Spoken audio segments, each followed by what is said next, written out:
Yes, the language will be extremely G-rated today. Thank you. We're family friendly here. Big John Show. We're going to be doing some elephant hunting later, so I brought this out. By God, that's what I'm talking about. This is my Model 70 I was showing Derrick earlier. Now, it's only in 308, so it's not like a, like a 458. I think it's Winchester Magnum, I think is what that one is. And then 375 H&H is another elephant cartridge. But I think I'm guessing that's a pretty big round. Yeah, it's really big. I think they chamber it actually in the Model 70. Some of the elephant rounds. I think that the rifle is actually bigger though. Is elephant hunting that big a thing now? It is. It's just very expensive. It's it's like yeah, basically, I mean, you think about it, it's a very expensive affair. Like, the gear alone costs a fair amount. Okay. And then you've got to be able to travel to where elephants are. you can't go to Oklahoma? Yeah. So that costs some money. And then... Okay. Yes, very important. Yeah. And then you can't just, like, kill the first one you see. Some guys are like, hey, I was riding that. That's my pet elephant. I bought that from a mama. So, very important. Yeah. I think you're right. You have to go where they are. Yes. Right. You can't shoot elephants that have names and That's stuff right. like that. In zoos. You can't do that. Exactly. That's true. There are elephants, in Tennessee. You said go where they are. Yeah. Okay.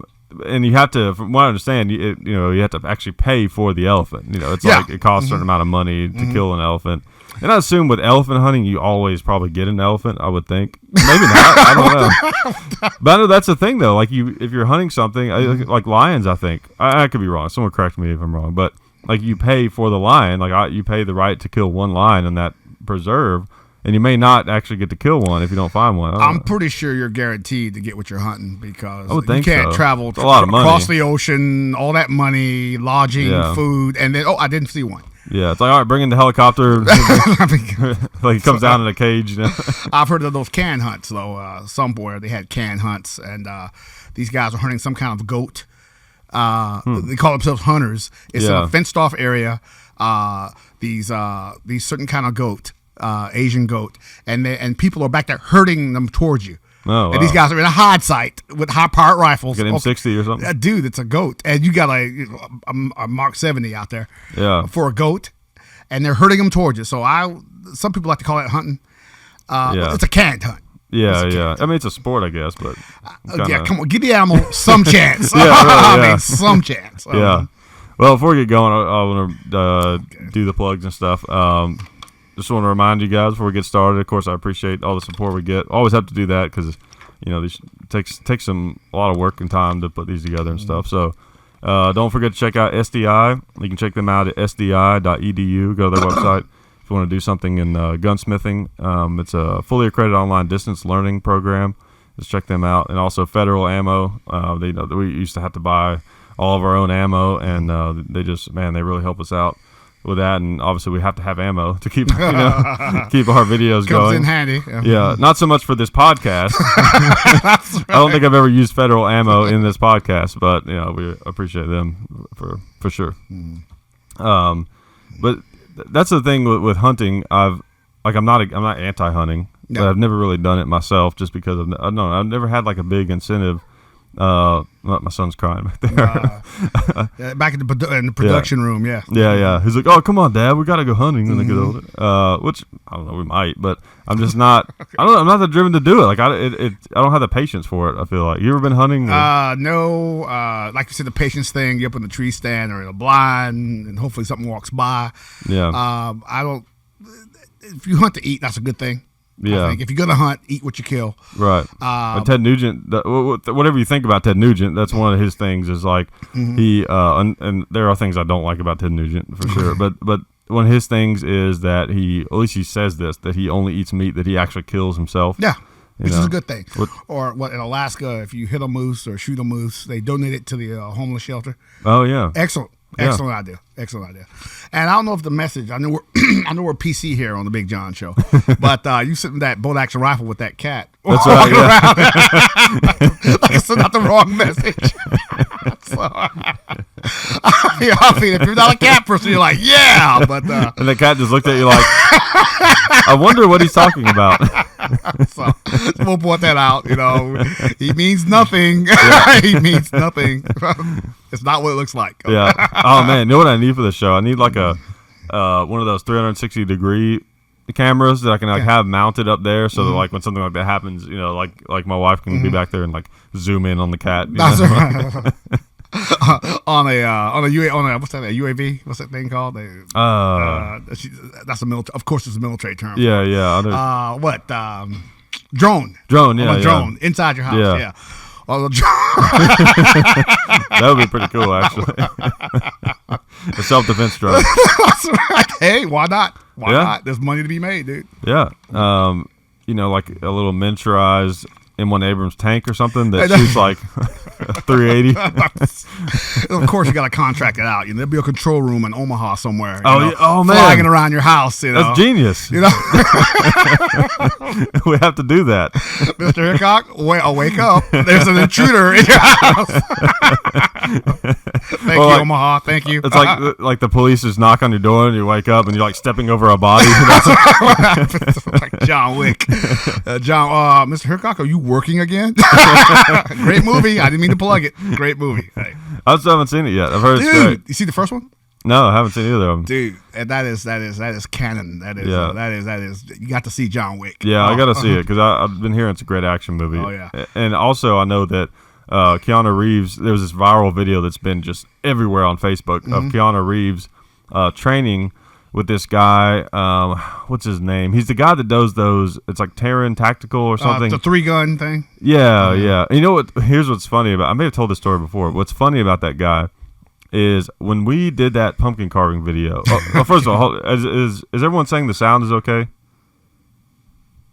Nobody's mentioned anything about it not being okay. Okay. So, but they're acting like they can hear what we're saying. Yes, mysterious voice. Yeah. The voice of the internet. That's right. Yes. The internet would be a woman. God. Of course. Come on if now. If somebody complains, I'll let you know. Okay. Cool. Okay.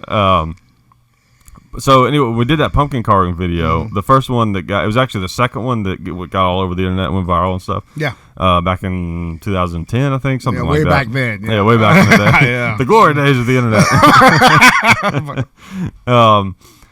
So we did that video, and there was this guy that posted a YouTube video that someone showed us, and that was like, that in response to our video, did his own video. Oh. And like acted like he was like, oh, I'm going to do it way better than that Hickok guy. Oh, okay. And he had some kind of double stack 1911, some competition 1911. Okay. And he had this like shooting shirt on like he was some competition guy. And he like shot really fast and it looked like hell, And I remember us being like, oh, yeah, look at this guy, And what's funny is I'd just forgotten all about it. And I remember his name was like Terran something, Oh, okay. And then fast forward like 5 years later, when the Glock 43 and the 42 come out, all of a sudden he releases these Terran Tactical base plates. And I was like, are you kidding me? That guy from that long ago? Yeah. I mean, he seems like an okay guy. That was just, sure. That was so long ago. I'm sure. Yeah, way back in 2010. Yeah. But it's still just funny, a weird, funny connection. And he apparently trained Keanu Reeves for that movie. He did? Oh, yeah. Okay. And which is pretty cool. And it seemed like he did a good job with it, I guess. I mean, the video of him shooting, like running a match with real ammo and everything, it was pretty cool. He got the foundation. Now we all know movies can make you look good, right? But then they got to embellish. I mean, it's a movie. He put in the work, but Reeves put in the work. Yeah. I'll say this. Okay, I gotta say this about the movie. After the first one, and you saw what John Wick could do, why would you work for anybody that's going up against John Wick? Once you see it, you'll see what I'm talking about. Is it kind of like with Steven Seagal, where it's like, he beat up the first 5 guys, but not me. No, John Wick, he carries a Glock. Yes, I admit that. Yes, a Glock, and it's only about capacity because he's always makes headshots. Always makes headshots. He's never a shot to the body. He's always making headshots.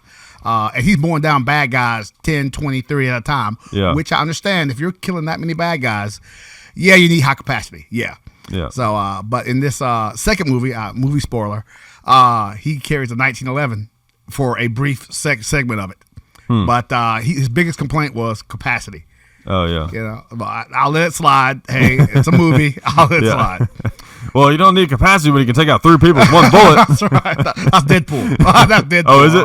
Oh, okay. You see Deadpool either? Yeah, I've seen it, but I didn't know that was a quote from the movie. Well, he's on the bridge. I mean, he was on the bridge, and he was down. Number one, what was Deadpool shooting? That's a good question for your fans. Oh yeah. What kind of gun was Deadpool carry? They were 1911s, right? No.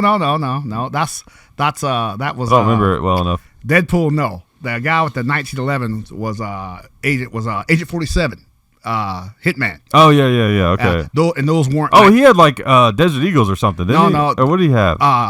Who? Deadpool? Yeah, I can't remember. Deadpool had Desert Eagle. That's right. Yeah, that's right. You know, which I don't know how many rounds they carry. I think you got. I'm sure you got one. I don't. Dad has one. Of course. I shot them many times. They hold, I believe, like 8. I want 7 or 8, something like that. For some reason, he had like 12 rounds. I think I'm getting that right. I'm sure your people are going to sharpshoot me on that. Yeah. But he made one shot on the bridge in the beginning of the movie. He was down to 1 round left, and there were 3 guys. And they just happened to line up all at one behind the other, and he did a flip, fired, and got 3 headshots at once. Oh, that's right. I think I remember that. Great movie shot. Yeah. Likely, no, but great special effects. So I just made an accidental Deadpool reference. Should have taken it. But that leads back to that study. I think we talked about last time that it was an NRA or Department of Justice study from like 1997 to 2001. Capacity tends to make people feel good. Yeah. Now, but do you need the capacity that these weapons have? If you're John Wick, yes. But most home invasion shootings, self-defense shootings. Let me make that clear. Home invasion self-defense shootings. They found that you're going to usually just have fire 2 to 3 rounds. Yeah. 2 to 3 rounds, and then somebody's going to be dead, hurt, or run away. Right. 2 to 3 rounds. So, yes, does it feel good to have 16? Oh, yeah. Or what? Yes. But realistically, 2 to 3 rounds, maybe 5. Yeah. And then you're done. And I imagine, I haven't been in either, but I imagine just in general, like if you could study like domestic as in like, not like, you know, Domestic, man and wife, like, but as far as like, you know, home invasion, country like shootings that are not war related, versus like engagements in actual war, you compared the two, you probably find that there's a ton of differences because just the mindset, I imagine, is totally different. Because the reason that you're attacking or being attacked in like a war, it's like you have like it's your job, like you have to do that. There is no, you know what I mean? It's I imagine there's a lot more follow through involved. Let me tell you something. In any kind of wartime environment, they're gonna get as much as it takes. Yeah. Here in America, in a society with laws, you're both looking for an exit strategy, probably. Right. You know. Here in America, you do what is reasonable. Yeah. Whatever that means. The least amount that you have to. Exactly. The minimum force necessary to protect your life or your family. And even the bad guy. The bad guy has some kind of agenda other than maybe. I mean, in most cases, it's not like his whole agenda is just to kill you. No. His agenda is to, you know, whatever, rob you for money or, to, you know, whatever it is. And if, you know, you shooting back at him, like his agenda is probably out the window. So at that Pretty point, much. Yeah. Right. So at that point, he is looking for an exit strategy, I would think, in most situations. Yes. That's what the study found is that once the shooting starts, it's usually the person in the home, the homeowner that fires first. 2 to 3 rounds, and then and usually also they found that usually the homeowner is speaking to the intruder first. Yeah. Which is, hey, get out of my house. What are you doing? Hey, I got a gun. Look out. And then if it comes to actual firing, again, 2 to 3 rounds, it's over. Yeah, that makes sense. And of course, that's the average. That's the average. So maybe less or it could be more. I got to point this out too. They found that people that use revolvers, they empty it. Yeah. Revolvers. Well, see, my big, you know, that's like an age-old argument, revolver versus semi-automatic. My biggest thing against, I have some personal bias against revolvers, but just because I didn't grow up with them, I don't shoot them as well. But as far as just, I don't know, fundamentally and mechanically, I don't think that the fastest person at reloading a revolver, practically, not with a crazy speed loader, you know, belts and things, is not going to be as fast as the fastest person to reload a semi-automatic magazine. No. I just feel like inherently a semi-automatic is faster and quicker to reload, mechanically, and easier and simpler. You know, and that's what even the fastest guy has a lot of experience with them. Right. Because remember, reloading at a range is different from reloading under stress. Right. Oh my God. Oh. Yeah, I can imagine. So much can go wrong. Yeah, and I don't know, just because like with a speed loader, there's just a lot of things that have to line up. You have to literally kind of line up every bullet in a way. I mean, it's still just in one position, but with a semi-automatic pistol, especially a double stack. Oh yeah. You get like in competition 1911s. They started adding these beveled mag wells onto them and stuff, so it gives you a bigger target basically to get the magazine in. But if you think about it, a double stack inherently kind of becomes a beveled magwell without even trying to be, because you've got two bullets kind of staggered and it's going up into one, so you kind of have the it gets a little pointy at the end, like, so even a Glock it's a little easier to get in than a 1911 without one. So modern, especially a modern automatic is what I'm trying to say, I guess. Is faster to reload. So it's a big old thing to grab onto and just smack it in. I mean, it's just a lot. It seems like you said, it seems inherently a lot easier to reload a semi-automatic than a revolver. Right. But as some older person, I don't want to say old guy. I don't want to say old guy since I'm one. Yeah. Pointed out, this guy stopped. He saw me carrying, and he said, "Hey, what you got there?" And I said, 1911, by God. And he said, he carried a Smith & Wesson something revolver, 4-inch barrel. And this guy was significantly older than me. It's probably a 686. And he says that he was comfortable. He says that's all he ever carried. He only fired revolvers. He swore by him. Which, again, depending on what you're used to, it's the way to go. And again, for him, revolvers are it.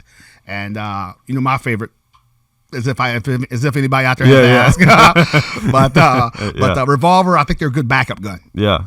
At the other thing I do, that guy, he carries a SIG 320. Excellent. Top of the line. Very nice guns. Yeah. Backup gun, revolver.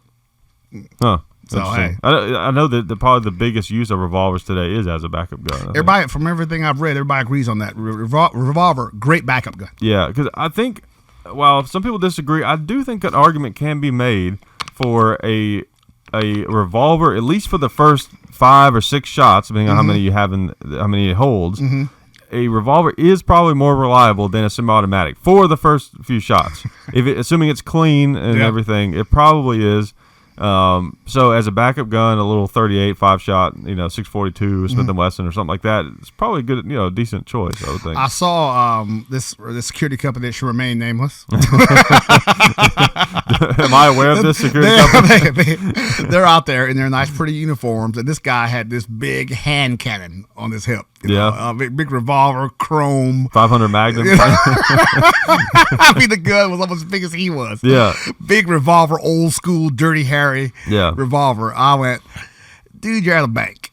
I mean, if they come to rob a bank, they're gonna come heavy. Yeah. So like the big LA shootout from '94. Those guys roll up. That was insane. There's tons of footage of it too. Oh yeah, those guys roll up with full, complete body armor, fully automatic AKs, and you're out there with a revolver. Yeah, I thought it was interesting that like one of them had an AK and one of them had an AR. Like they couldn't decide or something. This again, California, and these guys had fully automatic AKs and ARs. Yeah. Again. It's Paris. They had full auto AKs in that Paris nightclub shooting. Toughest gun laws in the world, and they had no problem getting the weapons they needed. Yeah. The guy, LAPD, before then, all they had was Beretta 9mm, I think. Yeah. And they had shotguns. They had to go to a gun store to get rifles. Yes, they ran into a gun store and said, hey, we need weapons right now. And the guy just handed out M16A2s to everybody. They were done then. Those robbers were done then. Yeah. Oh. Yep. That reminds me of something we were talking about drones earlier. I was going to ask you about. So I got into, I don't know, kind of a comment war with someone on Facebook a while back. That never happens. Yeah. Well, see, on my Facebook, there's a lot of comedians that are on there. Yeah. And I kind of like that because I get a nice little mix-up of, when I look through my feed, it's like half conservatives and half comedians. Okay. So it's kind of... Okay. And most comedians tend to be liberal. Most imagine that. Yeah. There's a few very famous ones that are not liberal, but most of them tend to be very, very left. Okay. So anyways, he had some kind of video about, against the NRA and all this stuff. And of course the NRA has their drawbacks, but I think especially recently the NRA has been way more good than they are bad. Especially in recent years. But anyways, got in this argument with him, and when you're arguing with someone that's anti-gun, ultimately you always end up at you end up at a lot of places, but one of the places you always seem to end up is arguing about if people could actually put up a good fight against the government. And the thing that they always say, what about the Apache helicopters and what about the drones and all this kind of stuff? Okay. And my thing is, and maybe you can have some good insight on this because you were in the military, there's not that many Apache helicopters and there's not that many drones. And those things are very expensive. And also, they require people that some are of them willing to use them against an American civilian population. Yeah. I don't see that happening. Personally, okay, I want you to fly that Apache over Chicago and open up. You want me to do what? Yeah. No, I don't. Yeah, and also let's look at the past few wars that we were in. Did those Apaches and drones did we just bulldoze over all of our problems in Iraq? No, exactly. I mean, were we there for like 2 months and then done? I don't think so. Just supposing, however unlikely, that some government was going to use Apache attack helicopters against a civilian population.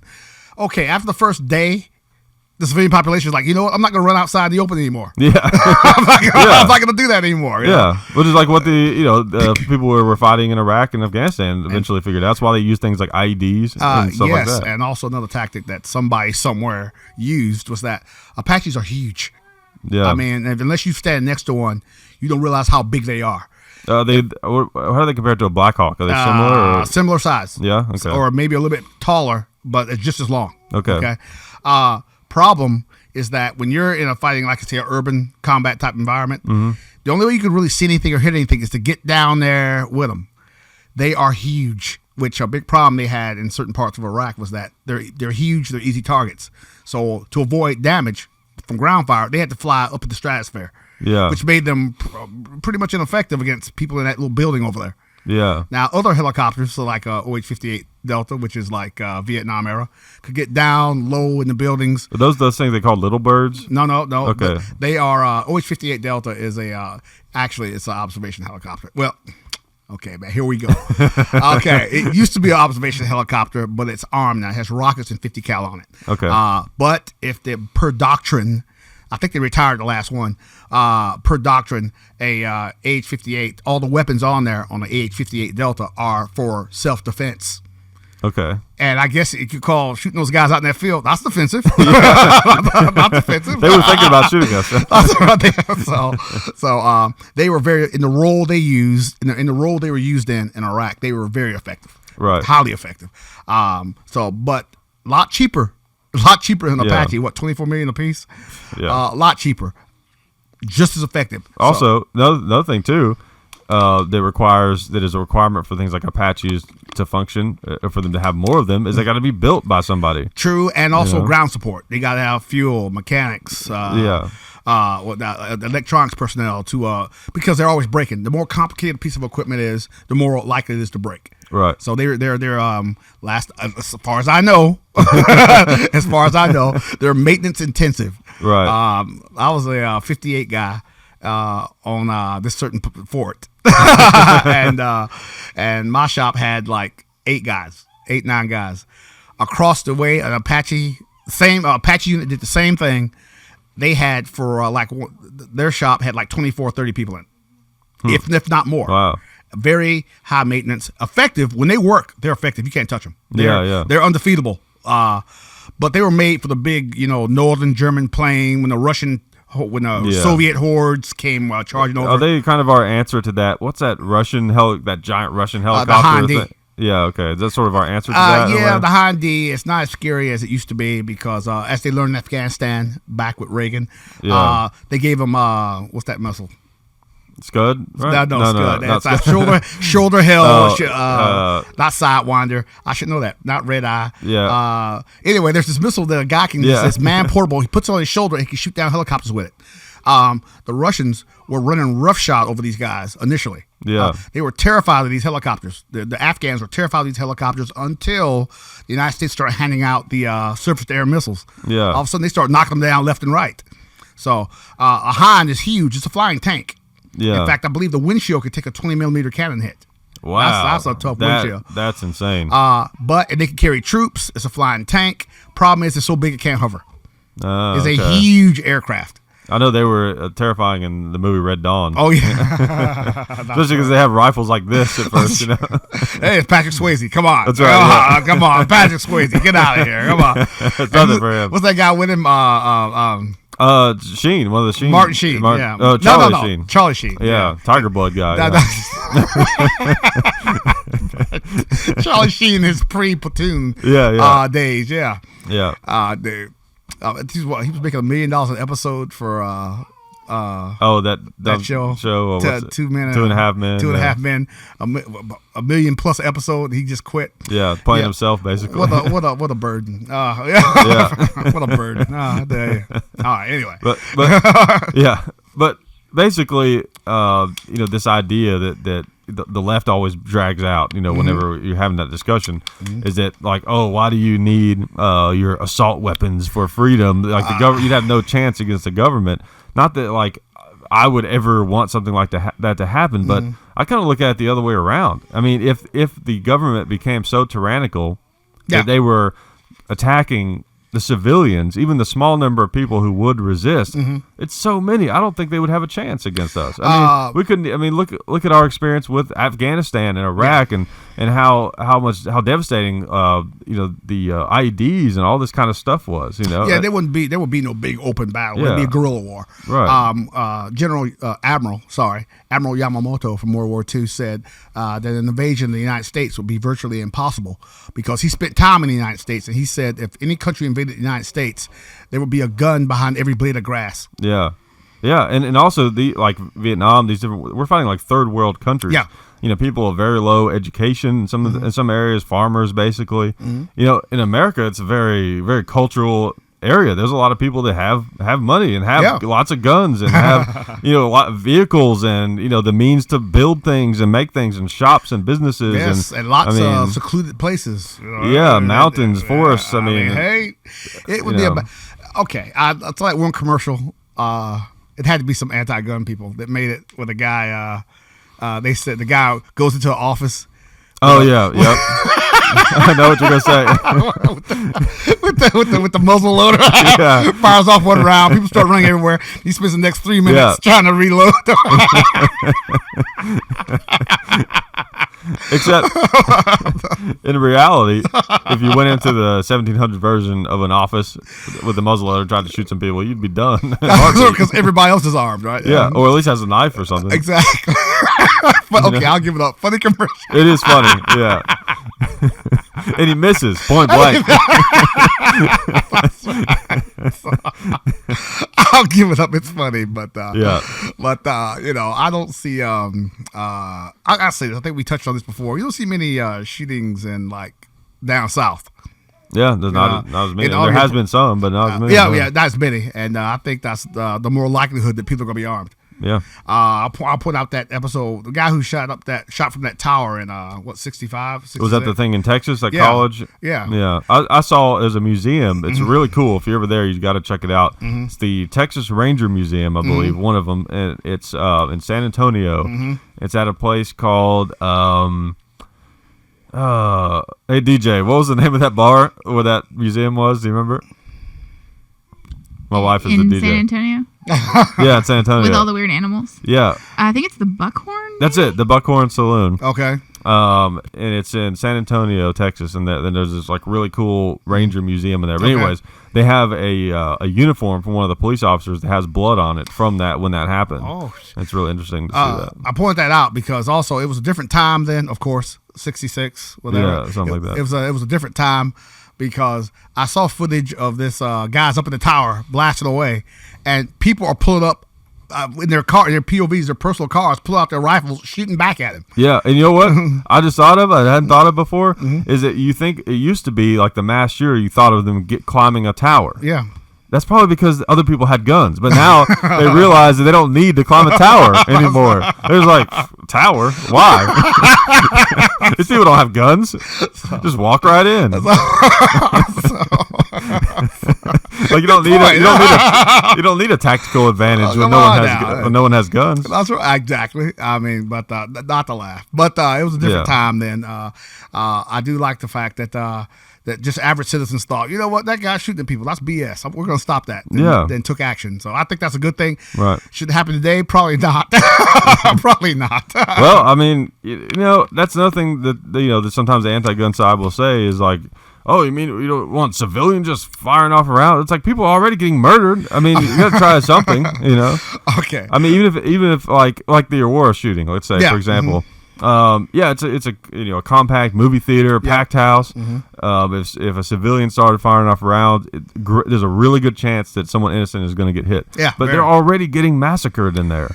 I think you should take action. And the police learned from Columbine that sitting back, getting your forces together, costs lives. Oh yeah. What's important is that when God forbid, some kind of shooting breaks out, that speak up. You have to get in there as quickly as possible and confront the threat. That's how you save lives. Right. And I think that I'm not saying everybody should do that. I'm saying if you're in a mall or a building or a grocery store somewhere, something breaks out, the first thought should be, especially if you got your wife and kids with you, is get out. Yeah. Then if you can't get out, hide. Right. And if you can't do either one of those, then let's talk about confrontation. Yeah. Because from some of the studies I've read, they've shown that. I got a friend. That's right. I got this Puma. I got the Hickok Puma. He's our. Don't mind me. He's our special attack cat. And I heard. Okay, I'm sorry. I'm distracted by your Puma here. Oh, there he goes. He didn't like how you were talking to him.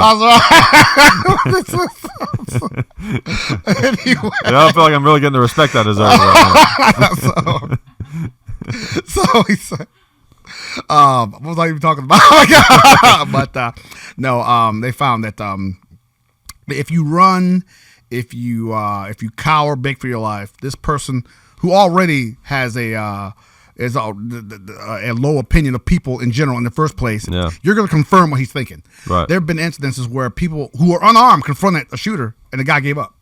Yeah. So I think if you're trapped, there's no way out. Hey, I personally go out fighting. Yeah, exactly. And you got to assume he's going to get a bunch of you anyways. And and also, like, if you don't have a weapon in the situation, it's a tough choice to make. I can't say that I would be the one to make it, but I would like to think that if I was in a situation like that and for some reason I was unarmed and someone came in with a gun, it's like grab the closest thing to a weapon I can find and just go for him, because it's like I might die anyways. It's like if I'm going to die, I should have. I could have prevented other people from dying. Okay, I'm not gonna lie. Yeah, I'll be cornered, and like the scared little rat that I am, I'll flash my teeth. Let's go out shooting. By God, no. I think we all got that fantasy where you pull two twin 45s, 1911s, and by God, go out shooting. But no, if again, first thing, get away if you can. 2, hide, and then only as a last resort. I hate saying that, but it's the adult thing to do. As a last resort, confront him. Yeah. Especially if you're cornered, he's gonna shoot you anyway. Yeah. It's like a friend of mine who was on a comedy show last night, stand-up comedy, and a friend of mine has this bit that's really great. I think is a true story. I didn't ask him about it. I think it was. I mean, usually when a comedian, especially if it's a local one that you know, you can usually tell the difference between when it's a real story and when it's not. Yeah. There's certain things you don't just make up. Like it's kind of if you make up something that's really crazy, it's a little hacky if it's not true to a certain extent. At some levels, you're expected to embellish it, of course, but you don't just totally make up an experience that didn't even happen to you. Yeah. Anyways, he had this bit about him getting robbed, and he said, the guy like stuck a gun in his face, and he said that he thought he was Steven Seagal, and his plan, he was like, my plan was to grab the gun, to turn it around on him, shoot him in the face, and then because there's apparently 2 of them, and then after I shot him, I was going to turn the gun back around, and through my jacket, I was going to shoot the other guy. He said, he's like, that was my plan. And he said, so what I did was I grabbed the gun and then I slipped and fell. That's real. Okay, that's real. I believe that. Okay. Yeah, I think that was probably a real story. Everybody got that fantasy when they step up. You're in the convenience store at 11 o'clock at night, and the place is getting robbed, and you fashion a rope out of jerky and take the guy down. Yeah, everybody's got that fantasy, but no, dude, no. No, that's why I always try to preface all those theories about something I would do with, I would like to think that I would do this. I'll swing it on a vine, jump off, and I'll knock him down. Yeah. All right. Get the cops in here. Yeah. Yeah, right. Get out of here. I have to see it out of myself to believe it. That's right. I do know that if someone bites me aggressively, that I will point a gun at them. I do know that. That's right. I do know that I'm capable of that. All right, bite you. Oh yes, that's right. Coming right at me. Yeah, I don't think you were there for that one. I didn't. Somebody bit you? Yeah, remember when we used to work security together? You weren't there for that one, I don't think. Okay, somebody bit you. Yeah, you don't remember that? No, dude. Yeah, got in a little tussle with this guy. He was a trespasser, a known trespasser. That was a common phrase that we used. I remember. Okay. And we were trying to, I'm just gonna be vague about it. We were trying to get him out of there, and got into a little scrape with him, and then he, latched onto my arm with his teeth. What is this? And I didn't like that. Yeah. So I went and pulled my gun and dude, that's old pointed school. it near his direction. Did the old wide up buffalo him across No, the head? I didn't do you that. didn't? No. Come on. Hey. No. Been cool. That would have been cool. Yeah. Great story. Hey. Well, it's a weird gray area if you think about it. Someone biting you because He bit you. That's assault. It's not serious bodily. Now, to shoot someone, it has to be a threat. It has to be you have to be in danger of your life or Mortal serious threat, bodily harm. injury. Yeah. Someone biting you, even if they bite like an actual chunk out of your arm, I don't know if that really counts as serious bodily harm. Shot him off. Shot him off my arm. Yeah. Exactly. That's right. So, Well, I think you could have got by. You could have got by with hitting him. Yeah. Do the old wider. Yeah, hit him with the barrel of your gun. Get off me. Yeah. Yeah. They went, okay, you're right. fine. Yeah, exactly. But, so I don't think that actually counted for that. So okay, yeah. And he bit me on my gun arm. So basically, how it went was, he it was like a real bite too. That was the thing. It's not like it wasn't like a love bite or anything. I mean, it was a real. It was a real bite. Like that hurt. It really hurt. And he would, if I had let him go, it would have broken the skin. Like it would have. You might have taken a chunk out of my arm. Like that's. Like even more justification now. Hey, he's pulling skin off. Right. And so what I did was I, of course, instinctively I jerked my arm away, and luckily a piece of my arm didn't come with it. Thank God. And I think he saw me as I was reaching for my gun. And just created some distance, basically. And then I put it right back up. He was crazy until he saw you draw. Then all of a sudden, hey, I'm not crazy now. Okay, yeah, exactly. Okay. Yeah. Well, it's funny how that brings sanity back. Right, which I don't feel like that was an unreasonable move in the context of that. No. Obviously, I didn't shoot or anything. Shoot and blow the smoke off your back. Yeah. All right. I mean, there is a different set of circumstances for when it's acceptable to present your weapon versus obviously when to fire it. Some people will say, I've heard cops and other security guards say this, that like I don't ever pull my gun out of the holster unless I'm going to fire it. I don't necessarily agree with that. Kind of, sort of. It's you're right. There's a fine line. Right. It's part of that level of escalation too. Right. You're going to give this person every chance to save their life, and pulling your gun don't mean you're going to fire it. Right. Because police pull their gun all the time. Yeah. And most of the time they don't shoot. Yeah, exactly. Yeah. So, I would hope that you don't shoot every time you pull your gun. So I ain't like a samurai sword, Yeah. Well, I pull it out, I gotta shoot you. Hey, but my hands are in the air. Yeah, I'm sorry, my gun's out. Dude, sorry. So no, you don't want to corner yourself at that. So. Yeah. I mean, there are certain situations in an official capacity where you may feel the need to pull your gun out because you're being threatened or something, but it's not an actual threat where you would fire it. I think the thing that keeps you safe legally and physically is you got to remember, if you see a weapon, if he's it doesn't matter what they say, because they can say anything, and they do all the time. Right. It's what they do. If you see him picking up a 2x4, okay, gun out. You see him pull out a knife, gun out. You see him with a brick coming at, gun out. Yeah. But again, that don't mean you fire. Yeah. You give him every chance to drop the brick, the board, the knife. Yeah. So like I had a guy, I don't know if you were with me on this or not, but it was like the first day or the first night that I worked in security, and welcome. Yeah. And this guy, it was nothing really that crazy, but we got some report that there was somebody messing with his girlfriend's car, right? And we go over there, and sure enough, there's a guy hunkered down messing with the car. Okay. And I was like, whatever. I said, hey, what are you doing, or something, some generic, entry level response. Stop in the name of the law. Yeah. Stop in the name of RoboCop. And when he heard me, he knew I was there, of course, and he had a tire iron in his hand, and he turned around. There was a fair distance between us, And he turned around and he was like, kind of like a "why you hassling me" kind of thing. I can't remember exactly what he said. And then I just reached towards my gun, just put my hand on it, and then immediately he was like, "All right, I'll leave." Okay, good idea. Thank you. Like, okay. he saved his life. Thank you. Again, you give him every chance. It's important that you have your right mindset, maturity, training, all that comes into account. Right. That's why that guy's alive today, because if you had been some cowboy out there, he turned towards you, bam, you put two through his chest. No. Right. He wasn't anywhere near close enough to hit me with it. Exactly, because then the question comes up now, how close was he to you now? Yeah. About 30 yards. No, dude. Yeah. He could have thrown it. It was a boomerang. That's right. So yes, being these jobs, security, law enforcement, anything like that, it's about the right guy, not the best guy. All the time. It's about the right guy, and the right guy did the right thing in that case. Yeah.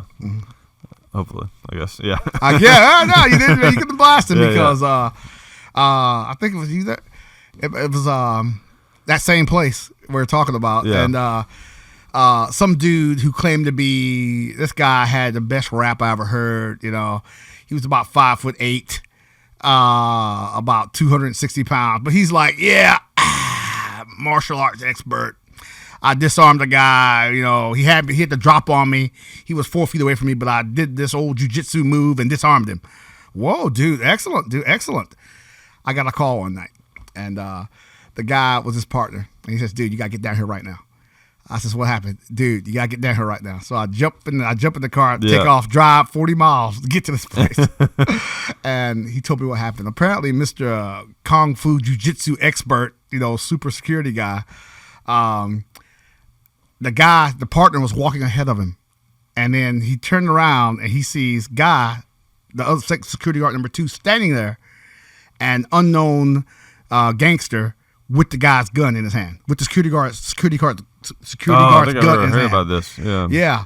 And so security guard number 1 turns to get ready to blast him, and then security guard number 2 says, "No, wait, I gave it to him." What? What? You did what? Okay, I said, and why did you give this unknown man your gun? He said, because he asked me. Oh, well. Well, I says, was your gun loaded? He says, no, it wasn't. Now, the first question, why was your gun not loaded? Yeah, really. Then he says, oh yeah, it was. Well, okay. I says, dude, okay, pack your stuff. We're going back. You're done here. Yeah. Thank you. It's done. Not the 50s. You can't just like hand some kids your gun to shoot cans off a fence post or something. There you go, kid. Feel that. How's that feel in your hand? Go ahead, cap off a round. Yeah. See how it works. Oh, man. No, so you never know. That's why security people take a lot of flack, because you got people like that out there. Yeah. Well, yeah, security is just notorious for being well, I mean, I was untrained, but I mean, like, just unbalanced, and not people that ever should be security guards. Exactly. Who have, that's unfortunately, you got people who have absolutely no business out there, especially in a high threat, high risk environment like you know where. Yeah, and I had no training, but at least, like, I don't know, at least I feel like I had some perspective of knowing what I didn't know. You know what I mean? It was, again, personality and character mean a whole lot, because you can learn the job. Yeah. But if you don't have the maturity level that you should have and the background that you should have, you're a danger out there. And I feel like in that kind of job, it's super important to err on the side of caution. Yes, exactly. You know? Mm-hmm. Like, I tried to look at it like as far as, you know, actually having to use lethal force, just like I would in regular life. Exactly. You know? Like someone has to be trying to kill me before I would shoot them or fire my gun. And I would try to err on the side of doing too little, you know, if anything, you know. Minimal force necessary, and it's always safer to go that route than to think you're Mel Gibson in Lethal Weapon. Well, that's going way back. Yeah. You know, last time he made a movie. Well, sorry, last time he was in a movie. Right. Yeah. Which I saw that Hacksaw Ridge. That was a crazy movie, I have to say. Excellent. Man, that scene when they first make first contact with the Japanese on top of that ridge. Oh, it's brutal. Oh my god! Hey, did you see what's his name? Vince Vaughn. Yeah, he was good in that. With that M3 grease gun, 45 caliber fully on back. Heck yeah. He's got like no legs left in the jacket. He's just unloading that thing. He was good in that. Yeah. When I saw him in there, I was kind of like, but he did a good job. Hey, he's come far from Mr. and Mrs. Smith. Oh yeah, that's right. He was in that. Yeah. I was like, hey, dude. Yeah. Great movie. He actually had. It's funny. Vince Vaughn does a stand-up comedy festival in Nashville every year. He does. Yeah, it's like I think it's coming up. It's like in April or something. Oh my God. I saw Joe Rogan last year on that. I thought festival. he'd be bigger. Vince Vaughn, is he big? Big? I don't know. I mean, he does movies. I mean, big as in like huge. I mean, like famous wise. Yeah, or famous like, wise. It's pretty famous. Yeah. I mean, most people know him. He was in Hacksaw Ridge. I guess he is. Yeah, pretty good. I think. Yeah, he was in what's that movie? Old School. That was a super popular movie. He was in that. You ever see that? I think. Yeah, that was one of those Will Ferrell. The Wedding movies. Crashers. That's the last thing I saw him in before Hacksaw Ridge. So it's been a while since I seen him. Okay, yeah. He doesn't do as much as he used to. I think he actually does more like directing and stuff now. Where the real money is. Yeah. Yeah, really. I think there's like some of those guys, especially once they get families and they're kind of like, they've experienced the life of luxury, enough, and they kind of settle down a little bit, and they're like, I want to get into more of the creative production, directing, directing, side of it, where, because I imagine doing movies and stuff, it's just like long hours and Anthony Hopkins said he was going to quit years ago, but hasn't. Yeah. But he said the reason he's going to quit is because it wears you down. Yeah. I mean, you're out there 12, 14 hours a day, if not longer. And early on, like the money and the fame and all that's really exciting. And then once, you had that stuff and had that experience, you're probably just kind of like, I just want to have some fun and spend time with my family. And I think once you get to the point where Hopkins and Daniel Day-Lewis is, you got to make one every couple of years, and get $30 million. I think there's two ways to go when you get to that point. There's like that, like make sure you're only doing good movies and just be more selective, or you could be like Samuel Jackson and just be like, I make everything great, just be in every movie possible. And every movie is the same character. It's the same guy. Yeah, but he's always good. I tell you what. Of all the things that are great about Samuel L. Jackson, the most impressive thing about him is that he's always good, no matter how crappy the movie is. I'll give it to him. I mean, yeah. Like, who can do that? Like, there's so many great actors. I don't want to call him a one-trick pony, but whenever you see him, it's oh yeah, it's like John Wayne. Whatever he did, it was John Wayne. And it was good. Like, there's so many actors though. Like Arnold Schwarzenegger's kind of this way, where in the right movie they're really good. Yeah, but in certain movies, it's just kind of like, whoa, we should have done more takes. Schwarzenegger pulled it off pretty good in The Kindergarten Cop. I'll give him that. I'll give it up. Okay, way to go, Arnie. Oh, way to go. Okay, all right. Okay. Yeah. So, but yeah, he's always. I'm excited to see that new Sam Jackson movie. Actually, Kong. Yeah, Kong Island, Skull Island. Or whatever. I got a question about. I'm going to sharpshoot it already. Okay. All right. I've seen the trailer where they're flying the helicopter, shooting the M60 out of the. Yeah, it's like all Vietnam era. Yeah, stuff. Exactly. I'm like, it's like 30 years after the last one that Samuel what's his name? Peter Jackson made. Oh yeah, because that was set in kind of the 30s. The 30s, and this is 30 years later. They didn't want to call it Son of Kong, but but that's what it is, right? Yeah. And this Kong's a lot bigger too. I mean, this Kong's huge. Oh yeah, that's right. He is. Okay, I got a question. In the movies, they always make the same movie mistake. When you got the giant ape here, okay, they always fly at eye level with him. No, no, above him, like 1,000 feet above him, and then shoot him. Okay, that's true. Yeah, that's just me. That's just what I would do. I don't know. I'm no military tactician. But I wouldn't fly where he could hit me or swat me out of the sky. And if you're really trying to kill him, what you would, which I'm guessing maybe they're not. They're trying to capture him, but if you're trying to kill him, what you would do is you would. With Vietnam technology, you would draw him out in the open, have some big Navy cruiser, battleship, bump into him. I mean, think about it. You light him up from the coast. I mean, how do you capture him? I mean, this thing, he looks about 400 foot. He looks big, yeah. Like the other one was small. Oh, that other Kong, he was only 30 foot tall. Just wait till they find where he goes to the bathroom. I don't think this is a pond. This is a literal mountain of, a literal mountain. Which is, we can't cuss on the show, but that's one of my favorite lines from Jurassic Park. When Jeff Goldblum, they're investigating the dino droppings. Yeah, okay. And they all leave. Jeff Goldblum is so great in that movie, by the way. And he's like just looking at that big pile. Yeah. Now imagine that from this Kong Skull Island. With the hey Kong, lay off the chili, all right? Lay off the chili. Yeah. What is this? Well, yeah. You can fertilize Iowa with that. Come on. Yeah. But okay, but I did point that out. But since we're talking about Kong movies, the one they made in '76 with Jeff Bridges. Yeah, that's a good movie. I like that one. Yeah. They did they used the he was on top of the World Trade Center, ominous. Yeah. They after he knocked down one helicopter, one Huey, somebody said, some pilot went, hey, you know what? Maybe we should fly above this guy and circle. Yeah. And they circled about 100 foot above him, hitting him with the miniguns. I don't think he would have lasted that long, but hey, yeah, it's a movie. I don't care how big he is; it's still flesh. Yeah, and a minigun fires 66 rounds a second. So I don't think old King would be lasting that long. Yeah, but they did try to use a flamethrower on him too. Okay, yeah. Where did they get that? Okay, no offense, flamethrowers. Yeah. He's really? like pulls out a cigar.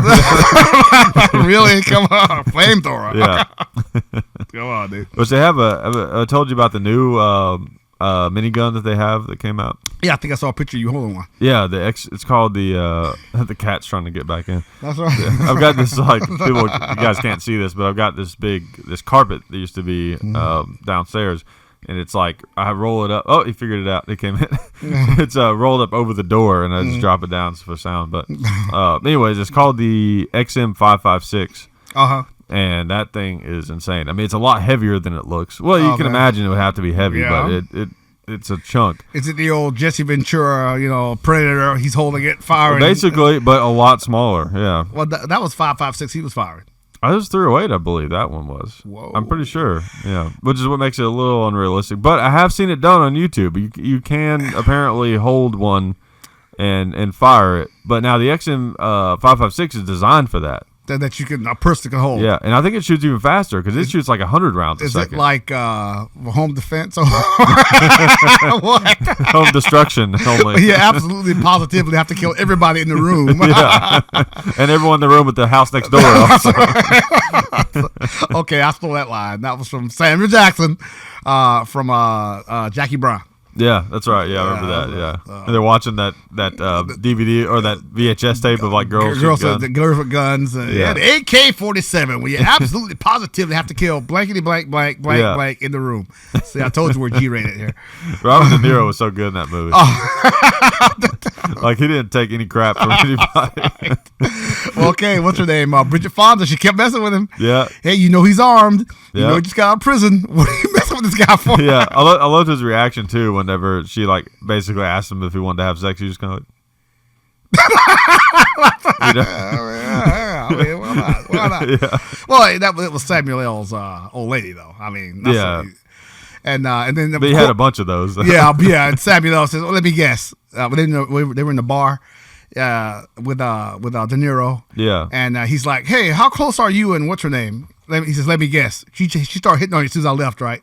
Yeah. He's like, "Okay, I knew that was going to happen." Yeah, so, of course. He wasn't like mad about it. Yeah. Yeah. He's like, "That's cool. Come on." Yeah.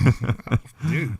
That's a crazy movie. I heard that Scorsese is going to be doing a new gangster movie that's going to have like a stellar lineup in it. Like De Niro's going to be in it. I think Al Pacino. Okay, and a bunch of those guys. How many times can they roll out De Niro? I mean, he's getting up there now. That might be what this is. It's kind of like all right, this is the last hurrah. Get them all in here. Yeah. Get Joe Pesci. Wheel him out here. It's like the Expendables. It's like the gangster version of that.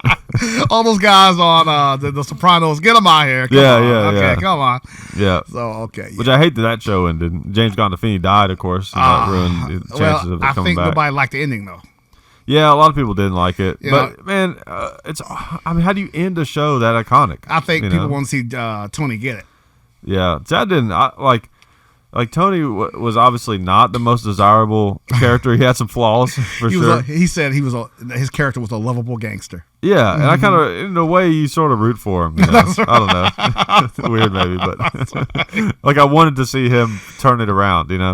Okay, go be a regular guy, Well, not necessarily that, but be, Okay, all right, yeah. I'm killing people. Well, he was a killer. I mean, Tony didn't mess with him. No, yeah. Hey, but Furio, his enforcer, the Italian guy. Yeah. Dude, that episode where he went into the got to term this well since we're in mixed company. There was this house of ill repute. Yeah. Oh, yeah. And the front was a laundry, and it was a whorehouse in the back. Yeah. And then they weren't paying Tony the tribute money. Yeah. And Fuhrer went in there and just said, he walked up, "Hey, where's the money?" They said, "We ain't giving you nothing." And he just knocked her, dragged her by her hair, firing rounds in the air. Yeah. It's like, oh, we do things differently in Italy. That's right. I think you're gonna give me the money. Yeah. Yeah. So, great show. Yeah, it really was. It was kind of a unique perspective on kind of like it's like the modern day mob kind of. It was kind of interesting. A lovable. He said again, a lovable gangster. Yeah. You know. I'll tell you a great movie for kind of a sort of like an attempt at a more realistic mob movie that takes place in modern times. Mm-hmm. It's called Killing Them Softly. Have you seen that? No. You would probably like it. You have to check it out. What's it about? It's got Brad Pitt in it. It's got a couple of guys from The Sopranos. Casey Affleck, I think, is in it. James Gandolfini from The Sopranos is in there at the end. It's one of his last movies. Okay. And kind of the premise is Brad Pitt is kind of this mob hitman, basically. And these guys knocked off this card game, and it was his job to come in and deal with it. Okay. And that's really as simple as the plot is, but it's very interesting. It's kind of like I don't know, dare I say, like a thinking man's mob movie, sort of. I don't know. It's cool. It's kind of slow at times, but it's really interesting. It's a good movie, and I feel like it's a lot more realistic to how the mob actually operates. Supposedly, everybody knows the mob don't exist. Yeah, exactly. That's but right. Like at the lower levels, you have guys that sort of remind you of the classic gangster with like lots of jewelry and kind of. But then it's like at the higher levels, though, you almost can't tell that they're in the mob. They seem like businessmen, you know. The further you get away from the money, the more business like you know. It is a business. Yeah, it is. You know, from some of the individuals that work at this place. They tell me that you keep your hands off the money. You don't get anywhere near the street level stuff. Oh yeah. You don't get anywhere near that. You know, keep your hands clean. Oh, he got caught. Oh, I don't know him. You know, yeah.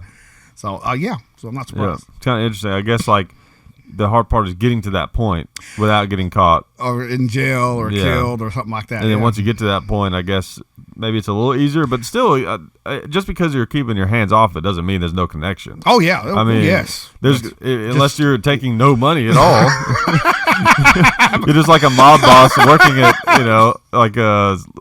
Caesar's Pizza. We're a charitable crime organization, nonprofit organization. That's right. We take no money here, nonprofit. That's right. Oh man. Hey, get out of there, Teddy. Teddy, get out of there. Cat's trying to chew on my wires. Okay. Hey, get out of there. I got to throw something at him. There we go. Here's a grenade. Okay.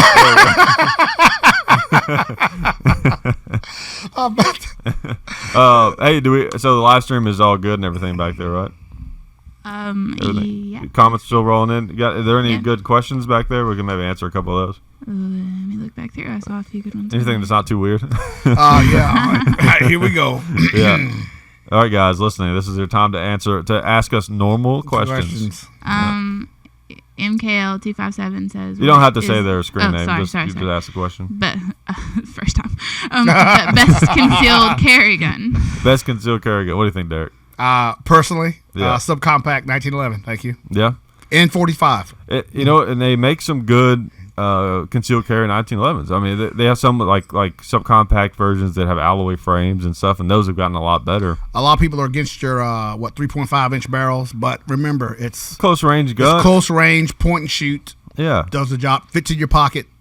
45 caliber. Knock them down. Get away. Yeah, my favorite concealed carry gun is 3 different guns, depending on what, how you're dressed and what you want to do.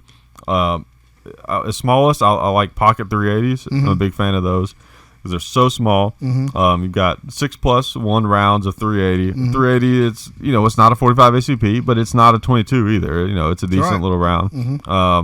And then you have, so that's really handy. And then if you want to go to a belt, I really like single stack 9mm, like the Glock 43 or the Smith & Wesson Shield is a really good one. I would say one of those two is the way to go.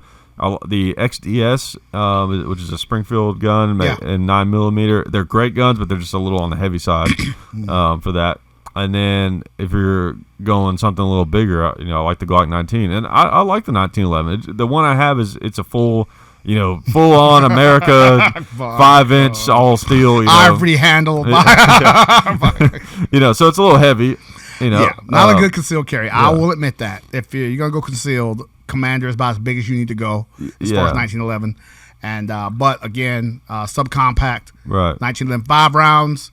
Remember, you're not John Wick. Yeah, and they have. I think there's kind of two different standard grip links on the 1911. You have the one, I forget what they call them. There's different. There's like an officer's model and some different ones. I know the Commander is basically, the full size is 5-inch barrel, and then the Commander has the same grip as the full size, but the barrel 4.5-inch barrel. Yeah, that's right, 4.5. And then you have the officer's model, which I think is the one that holds 6, I believe, in the magazine, and I think still a 4.5-inch barrel or maybe 4-inch barrel. Okay, not sure. And then I think you have one that goes even further than that. Subcompact's 3.5. 3.5. Okay, and that's probably the one that holds 5. Then. Yeah, and again, use it for what it's meant to be. It's point and shoot, close range, 10, 15 feet. Very thin. That's the nice thing about the 1911. I forget what it is. I think it's Springfield because we did a video on one. I can't remember what it was, but there was one that came across our paths that I really liked and I want to get sometime.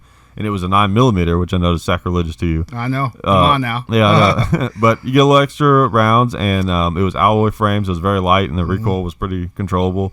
And you get to take advantage of that thinness. I mean, 1911s are just really thin guns. I mean, that's what's cool about them. If you're a big capacity guy, which I think is kind of false sense of security, the gun that Hitman carried. Again, double stack 1911. No, it was a 1911 clone. It was a para ordnance. Right, yeah, P18, okay, double stack. Yeah, a para ordnance P18. It was chambered 9mm. So if you love the capacity, but you like the 1911 thing, right? Okay, that's a good halfway thing. And you can do that. And they have a much thicker grip, but you can do those double stack 45 1911s. And then you get 13 plus 1 instead of. You got to have big hands, Yeah, it'd be about like a big Glock. That's right. Yeah. Big mitts. Yeah. But them SIGs are not thin either. Yeah. Do you have any others? Any other good, reasonable questions? You've had a lot of people want to know if you're ever going to play that guitar. Actually, I play it pretty often, but not in video, probably. Constantly throughout the day. Okay, here we go. I'm going to play one note on it. There you go. You hear that? There you go. Okay, I played it. Okay, so kind of like to piggyback off that other question, I guess. You had one person want to know what the best bedside gun would be. Bedside gun. Right. What do you think? I'll let you go first. Bedside handgun. Well, okay. Bedside gun. For somebody who keeps a shotgun next to him. Shotgun? I would say shotgun. Just for your general purpose. Anybody can use it. 410? Bolt action. That's right. 12 gauge, right? That's right. 12 gauge. 12 gauge. Mossberg Security. It's a cheap 590 for home defense, point and shoot, 12 gauge. You got 6-in-1. It does the job. Yeah. That's all it does. It's not pretty. It's not a 590, but it does the job right there. And that when you pump that choke, that will stop most perpetrators in their tracks right there. And see, the thing is, like with the real 590, like the military ones, the thing that you gain with those is something that wouldn't be an advantage for that. Is that just the durability? Like that's really the advantage of those. Is that you could fire a bazillion rounds through one of those and it would still work. But are you going to fire a bazillion rounds through your shotgun? I mean, no, you're not. We shoot it occasionally and use it for home defense. So. And exactly. But other than that, I would say like a. Back to that NRA Department of Justice study, they found the most common round used in home defense shootings was a 380. Interesting. So I was surprised. Common gun. I guess.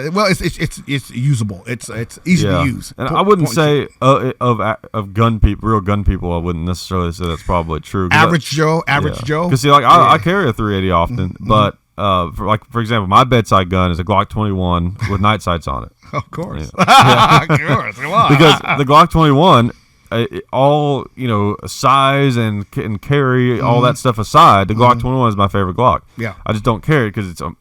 I've carried it before, but it's just a monster. It's a big gun for carry.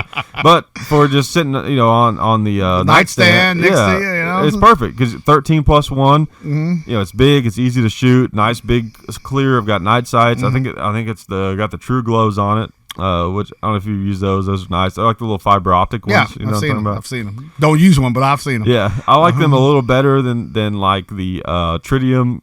You know, the radioactive, those green ones. You know, I like those a little better. I don't know, but they're both fine. Well, yeah, and of course, the one that makes my head lay easy at night next to me is that 1911. Yeah. But so you do the shotgun and the 1911. Well, they're both accessible. Let's just say that they're both accessible. Whichever one I can get to first. Yeah, for a while I had a rifle around. Lately, it's just been the Glock 21. Yeah, I mean, but now that Davey's getting a little older, I need to rethink my system and everything. You know, what I'd like to do.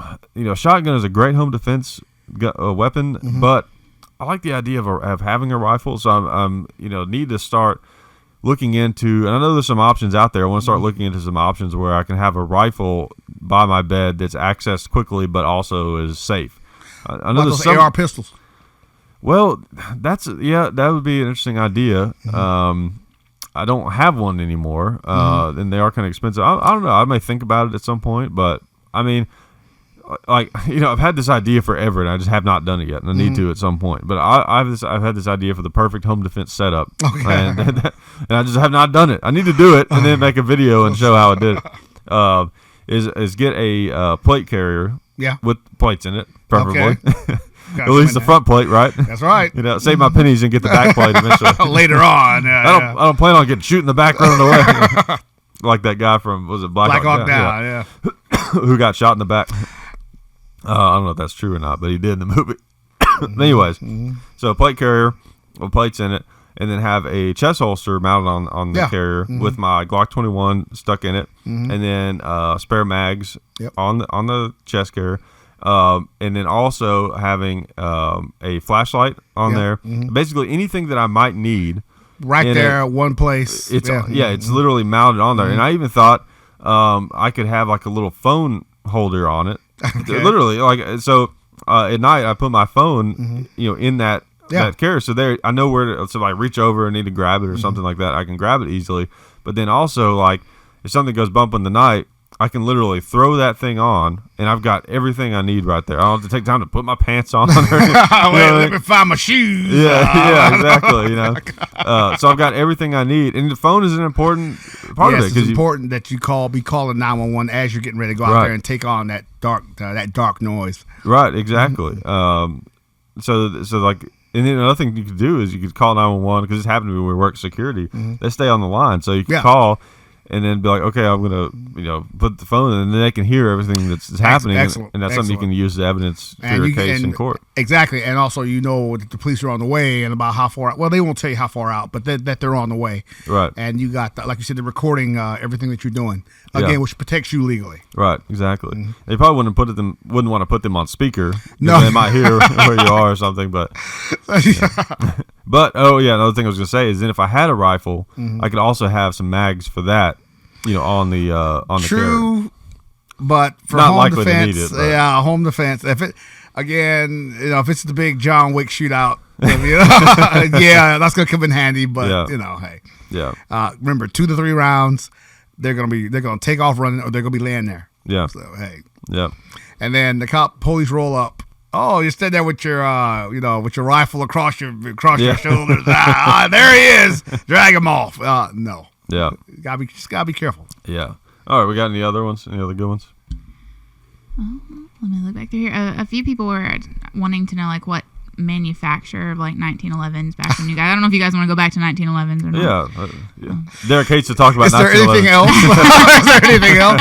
By God, Alvin York used one. By God. Well, you got 2, right? I got 2. Yes. Rock Island, good work gun. Yeah. Good work gun.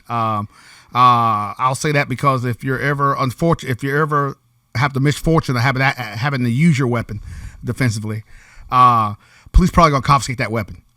It's affordable, and you may or may not get it back. Yeah, exactly. Or it could be a long time before you get it back. Yeah. So that's why you don't want to have the by God Colt Optimum, $1,600 gun, and you're not gonna see it again. Especially in the kind of work that you're doing. Exactly. Exactly. Like in civilian life, the odds of getting into a shooting are so unrealistic. Exactly. Your odds are a little upticked, with doing the stuff you do. Exactly. But as far as work gun, Rock Island, the biggest thing about them, well, two biggest things: they're affordable and easily modified. Yeah. So if you ain't got the big money at first to put into get the quality high price gun, get the Rock Island and then modify it. Upgrade it basically. Yeah. Exactly. Because the certain drawbacks of those guns can be things like the extractor. Yeah. Like you replaced in yours, I think. Didn't you? That's right. I was firing at certain kind of ammo that should remain nameless. Stay away from it. Yeah. Steel case ammo and a 45. Yeah. Stay away from that stuff. Maybe not. Stay away from that stuff. But again, depends on what you're doing with it too. Like you said, if it's everyday carry, carry the big gun then, the nice one then. Yeah. But if it's a work gun, you might want to go with the affordable one. Yeah, it's not a bad idea. I hear the one in John Wick, I'll go ahead and say it. Kimber got their product placed in the second John Wick movie. Yeah. It was nice one too. Oh my god. Yeah, which I don't like Kimber. I really don't. And here's why. I can explain why very easily. So the reason I don't like Kimber, now Kimber was one of the early 1911s that was around that offered all the bells and whistles just from the factory. Because there was a time when you had to buy either a Colt or a Springfield 1911 or like some old government one, and you had to do the things to it. Like you had to take it to a gunsmith and have it, the checkering put on it, have an extended beaver tail or different sights. You want a Novak sight. Like you had to do all that stuff kind of on your own or have someone else do it. Kimber and Springfield to an extent was one of the first companies, especially Kimber, to like have all those fancy bells and whistles just on it from the get-go. So you can just buy it and it's like set up like that. But well, maybe at the time it made more sense. Here's my beef with Kimber is they're a little expensive. They cost like $1,500. But you get all of the like cosmetic features on the outside that you would get with say like a $3,000 or a $3,500 1911. But you don't get the things that actually make them like really good. Yeah. Does that make sense? Yeah. So I think a Springfield Armory 1911 that you might pay $1,000 for would actually be a higher quality gun than say like a $1,500 Kimber. So it's kind of like, if you think about it, it's like the versus like a really like the base model Mercedes. Yeah. Versus like a Kia that has all the crazy bells and whistles on it. That's sort of what Kimber is to me. Okay. And they they've had reliability issues over the years and stuff. And I'll say this too: there are a bunch of great 1911. I call them clones out there. SIG makes one. A version of the SIG makes a good one. I've heard very good one. 1911. Somebody else does too. I can't think of the name. I like I'm kind of partial to Colt, which their company's having some issues right now. You said it. We said it. Okay. Well, I don't think it's necessarily the quality. I think that Colt firearms I think are well made. But as far as unfortunately, I don't know what the future of that company is going to be. They're having some financial issues. But oh my God. I think that they're still putting out quality products. I do think that. Maybe saturation too. There's so many gun makers out there now. Yeah, it's got to hurt them some. Plus, they're just not the big corporations, but just the guys making weapons. Yeah, there's a lot of smaller companies. Smaller companies making weapons out there. Yeah, but I think Springfields are good. I think honestly. If you don't care about having that Colt name or anything, and you're not wanting to spend a crazy amount of money for like Ed Brown or a Nighthawk. Have you seen some of those? I mean, they're like $3,000. I've seen one of those guns. It was some kind of 150th anniversary edition. No, sorry. It was 150. Yeah, I was gonna say, wow. Damn, I didn't really mean them that far back. Is it like someone put it in a time machine or something? It was a 100-year anniversary edition, 1911. It had the fake ivory, hand grips. It had Colonel Colt's signature on it, engraved on it. It was a great gun. It was like a $3,000 gun, but it's something that you wouldn't carry every day though. Yeah. That's something to keep in a box. Right. Christmas and Thanksgiving. Okay, look at that. Okay, close the box. Yeah, and put it back. Because 1911s are all over the spectrum. We've got everything from like the $300 Turkish made 1911s to Taurus? They're like Turkish. There's some Turkish guns. Okay, Taurus makes one, I think. I think there's a Taurus one. Yeah, they're South American though. Right?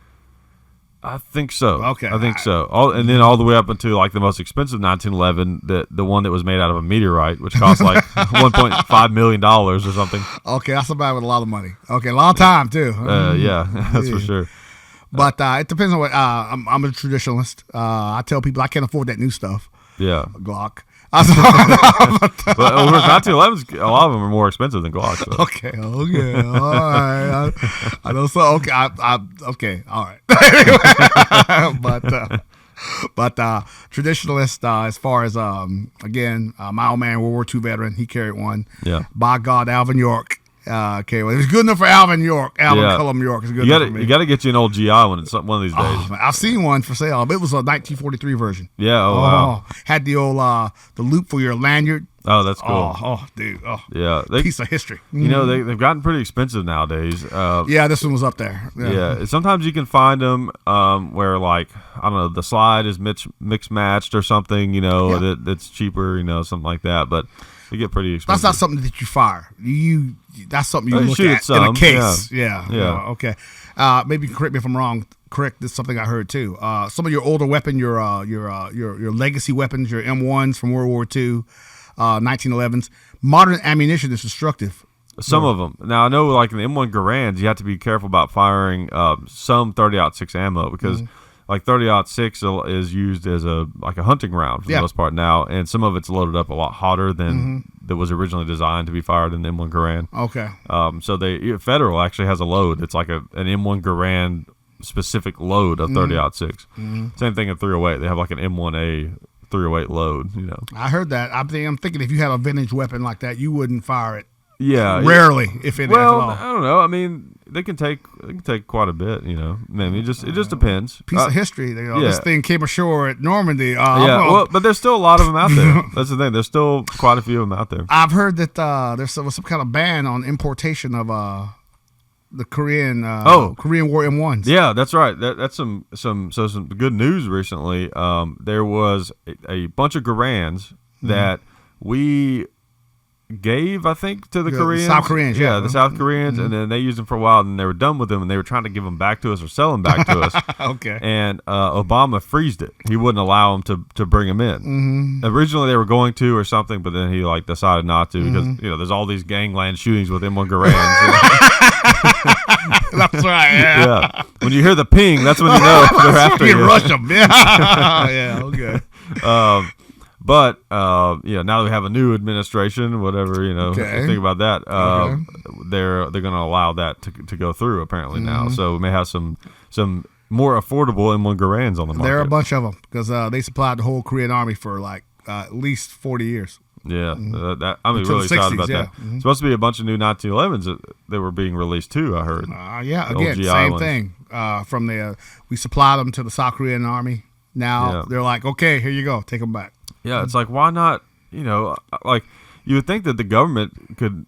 You got to know there's so much stuff that the government has that would be technically legal for civilians to own that they don't sell to us. Like all the M14s. I bet you they got a ton of those. Took the words out of my mouth. Yeah. Well, those M14s the government have are fully automatic. Well, that's the only problem. We're gonna have to modify those. But they could do that though. Yeah, and then sell them off. Yeah,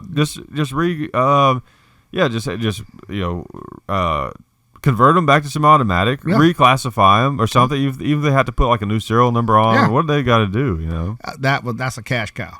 Yeah, that somebody should be thinking about that. I mean, or even like what they could do is sell them to a company like Springfield Armory, for example. They could sell them to Springfield Armory, and then Springfield Armory could make new receivers for them, let's say. And so it's basically like they have because originally that's what they did. If you have an old Springfield Armory M1A, most of it is GI parts. Dad's got one that's like that. But they're supposed to be the better ones, so they could do that. Sell them to Springfield Armory, make a bunch of money, and then Springfield Armory can sell them back. Which those people listening, there's something people get confused on because if you buy an old M1 Garand or some old rifle, there was a Springfield Armory that was a government. Yeah, contractor that made weapons for the government basically. There was even the Civil War there were Springfield rifles that the North used, but the Springfield Armory that we know of now that makes the 1911s and the XD. Well, they import the XDs and sell them. That's not. It's like a totally different company. Oh, yeah. You know, Springfield Armory, the government one that went out of that. That was like that program was disbanded or whatever the correct term is for that. And that's kind of a common thing in guns is, you know, because it's become they want to take advantage of branding that already exists. Yes, you know, like with Henry. Yeah, the current Henry is not. It doesn't have anything to do with that 1860 Henry. Yeah, yeah. Like I seen the one they making 22. Come on, dude. Oh yeah, well, those are nice guns though. I guess my wife has one actually. The 22 Henry. Yeah, they're nice guns, dude. Okay, yeah, right. For what they are. Well, you're right. If it's original, it'd be what, a 4470. The original was like 44. It was a 44 rimfire. Okay, and I forget. I guess it was just called 44 rimfire. I want to say it was like 44 Russian or something. Okay. I forget, but you can't basically get that ammo. Yeah, it's obsolete ammo. Yeah. Yeah, and now the new Henry company does make original Henrys, like that one that you have that's a Uberti. That's Italian. All right. That one, the one you have is Italian, but the new Henry company makes them too, and they're really nice. Okay, yeah, they're very expensive, but they're nice. Yeah, Henry repeating rifles. Yeah, and they call it the original Henry, and it is like the original, but it's chambered in 4440, and I think they have. Where do you get the ammo for that? 4440 you can find. It's just uncommon, but they have it like yours is in 45 long Colt, which to me makes the most sense. I mean. Like, you can't chamber it in the original round, so at least do something people can find, you know? Yeah, affordable, too. Right, which I think they've started chambering them that now. But I think it's 22 and... oh, they've got them in, like, every caliber. Like the ones, like, the regular rifles are not like the originals. They're totally different. They use, like, a removable tubular magazine. Oh, okay. Just like, you know, you mess with a 22 rifle before where you got to pull the thing out and drop the rounds in. You know, they make them in like 44 Magnum and 45-70 and like all those different calibers.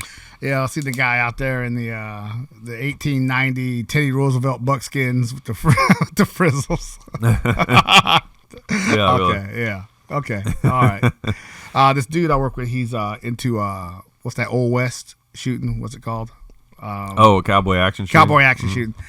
They go whole hog. Oh man, yeah. With the chaps and the hat. Yeah. And I love the shotgun. When they find a shotgun, they got the belt that goes around their waist. Yeah, those are cool. Just pull off. Yeah, heck yeah, dude. Yep, that's neat. And they even have a new class that they call it the Wild Bunch or something like that, and you're allowed to use 1911s.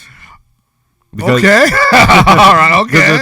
Because it's like based off of that era of that kind of like that transition from single action army to semi-auto. Just like the movie The Wild Bunch, you know, it's like it's still kind of the West, but you have more modern. Yeah. But you think of the first guy that got a Thompson in the West. You know? I saw this thing on one of these shows, Nat Geo, whatever. When the 30s, the gangsters they saw the Thompson. And thought, excellent, a machine gun that one guy can carry around. Yeah. And that's what made them so effective because your average cop had to buy his own gun. Right. So, and you roll up with a Thompson against this guy with a .38 revolver, snub nose. Oh, yeah.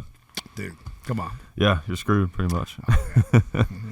Oh, yeah. There was something that I saw. Oh, yeah, I was going to there was one other thing I was going to talk about that I saw that was interesting. And then we'll take a couple more questions and then we'll probably close it out. But it was on... I can't remember if it was on Amazon or if it was on Netflix. I just can't remember the life of me. But it was this really interesting kind of like documentary show about this pilot, this helicopter pilot in Vietnam. And you may be familiar with the story. I don't know. But there's this guy. So he was a part of this crew flying a helicopter that was like a non-combat helicopter. And it was designed for it was basically just for transporting like I want to say he used the term dignitaries or like like different people like that. It was not like a combat thing. So they're you know whatever they were going back. I don't think they actually had anybody with them. They're crossing through the over the jungle in Vietnam, and they hear a call over the radio that these guys need to be extracted because they're like pinned down or something's going on. And so they're like, all right, let's turn around and help these guys. So they land the helicopter down and they pick these guys up and get them out of the hot zone. No harm, no foul. They didn't take any rounds or anything. They get back and the commander is just furious. Like he's just so angry at these guys for doing that, and is like threatening, court martial, all this stuff. He's just like really upset about it, And they were kind of like surprised, like, okay, I thought we did a good thing. Yeah. So then they go out again later, similar situation, except this time it's like literally they are under fire. They're like being killed, and they're just being they're just incredibly outnumbered, you know. And so they go in, they're like, we got to help these guys, and they didn't have any guns or anything on their helicopter. And so people have to go and check it out themselves. But long story short, what they did was there was a super thick bamboo in the area where these guys were engaged in this combat. And what they did was they used the helicopter blades like a lawnmower. They slowly came. This is a true story. They slowly moved down into the bamboo and like chopped it up as they went down and created their own like LZ basically. And these and they said that they were interviewing the real guys, and they were saying that like it was so bizarre because as people were getting on the helicopter, they were like getting killed and stuff. But for some reason, the Viet Cong weren't shooting at them for some reason, and they went, and it was kind of like that from like Hacksaw Ridge almost. Like they had to go back, like they made 7 trips to try to save like as many of these guys as they could. And they saved a bunch of them. I forget how many, but these guys they were all gonna get killed if it wasn't for them. It was just like amazing. Heroic, feat. Very interesting story. And still, the commander was like threatening. Like after this happened, he was just like, "All right, you guys are going to be out of the army and all this kind of stuff." Okay. And it took like the general to come in and pretty much be like, "Hey, these guys are heroes." Yeah. How dare you save all these people? Yeah. Yeah. Okay. That sounds familiar. Yeah. Sounds familiar. What? You did what? Yeah. Yeah. You always got that. I can't say the term I'm thinking, but you always got that one guy. That one guy. You do something that you think is good, but you got that one guy, usually in a leadership position. Right. There's a problem with it because he's whatever. That's so bizarre to me that that guy would have that reaction. It seems like that'd be so obvious, like a heroic thing, like they would be getting a Medal of Honor almost for that. You got people. I guess out here too. You got people who are, no matter what you do, they're just jerks. Yeah. You always got the one jerk, and no matter what you do, no matter how good it seems like it is, you always got the guy who's a jerk, no matter what you do. Yeah. So it's obvious to everyone else that this is a good thing, but not him. Yeah. He's not that guy. Yeah. So they're out there. Yeah, that's crazy. Yeah. It's a cool story. You have to check. If I can figure out where it was. Do you have Netflix? Yeah. Well, no. You don't have Netflix? No. What's wrong with you? I know. All that good stuff I'm missing. Yeah, all that good stuff I'm missing. There's some cool stuff. Let me run out and get it. But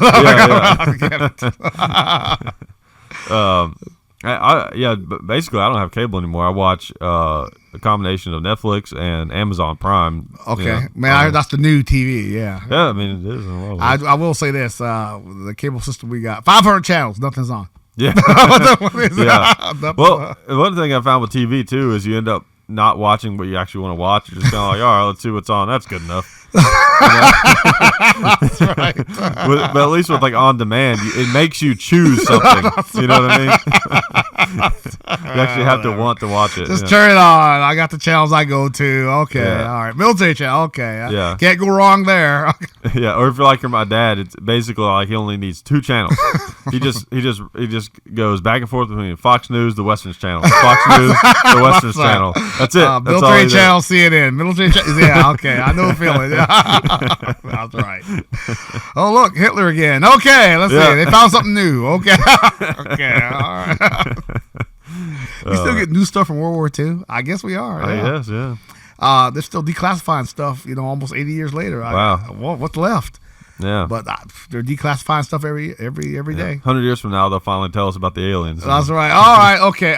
Pearl Harbor, aliens. What? Yeah, I'm sorry. Yeah. But the Nazis, no aliens. No, it was aliens. Like, what? Why'd you wait so long? Hey, dude. Yeah. It's the government. Slow process. I saw there's a show. Have you ever seen this? There's an HBO miniseries called Generation Kill. Have you ever seen that? Heck yeah. Yeah, that's a great show. Okay. Yeah, and unfortunately, all too true. That guy, he was a reporter attached to embedded with Marines during the invasion of Iraq. Yeah, and it seemed that was one of the things that I was drawn to is from not having the experience of being over there. It seemed realistic because it kind of like the soldiers kind of behaved how you expect them to behave and stuff. And exactly.